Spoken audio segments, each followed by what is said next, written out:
السلام علیکم و رحمت الله و برکاته. دوستان و برادران عزیز، خوش آمدید عثمان جان. خوش آمدید مقصود جان. بسیاری ها در جون ما زنگه دل جگر ما خوردگی یک انسان کم بغل بگیر بره.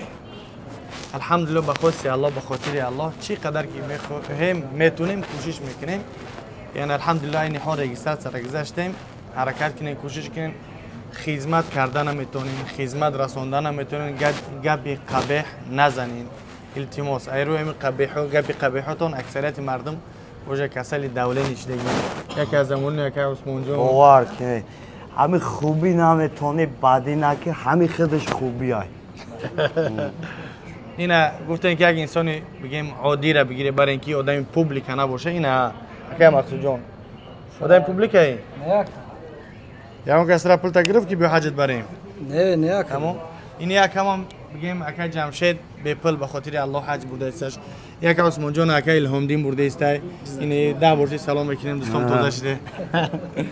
یگان چی گفتنی باشین؟ سلام علیکم و رحمت الله و برکاته. برادرای عزیز، ما همین قدر گفتنیم که در حق یک قاری دعاگو باشین که الله در همون سرزمین‌های مقدس به تندرستی داخل شدن نصیب آسانش بگردونه. آمین آمین.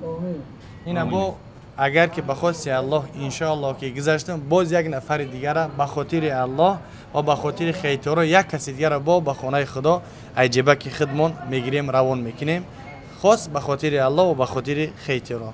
فی امان الله. السلام علیکم. ما گذاشتیم دزل اجدانیم در حق عثمان جان دعا کنید خداوند انشاءالله که یک زنی صالحش نصیب کنه.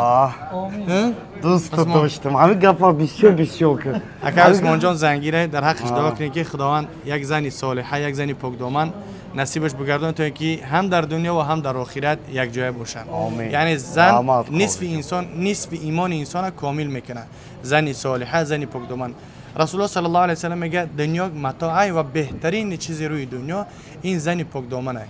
الله هر یک ما و شما را زنهامون پاک دامن بگردانه و کسانی که زن نداره براشون خداوند زنهای پاک دامن نصیب بگردانه. فی امان الله. السلام علیکم.